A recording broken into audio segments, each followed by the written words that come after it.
చంద్రగిరి కోట చరిత్ర. చంద్రగిరి కోట ఆంధ్రప్రదేశ్లోని తిరుపతి నగరానికి సమీపంలో ఉంది. ఈ కోట 11వ శతాబ్దంలో యాదవ రాయులచే నిర్మించబడినట్లు చెబుతారు.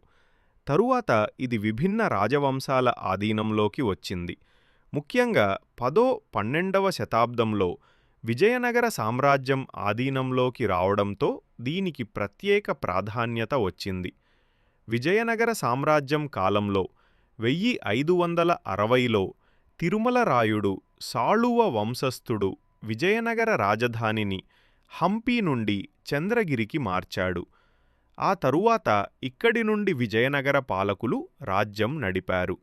ఈ కోటలోనే ప్రసిద్ధ విజయనగర రాజ్యపత్రాలు రూపొందించబడ్డాయి. ఆర్కిటెక్చర్, నిర్మాణ శైలి ఈ కోట రాయలచే నిర్మించబడిన రాజభవనాలు, రాజమహల్, రాణిమహల్, పరాణిమహల్ ప్రసిద్ధిగాంచాయి. రాజమహల్ ఇప్పుడు పురావస్తు సంగ్రహాలయంగా ఆర్కియాలజికల్ మ్యూజియం ఉంది. ఈ కోటలో డ్రావిడ్, ఇస్లామిక్ శైలి నిర్మాణ లక్షణాలు కనబడతాయి. ప్రత్యేకతలు: మిక్కిలి బలమైన రాతి నిర్మాణం, చుట్టూ కొండల మధ్య సుందర దృశ్యాలు.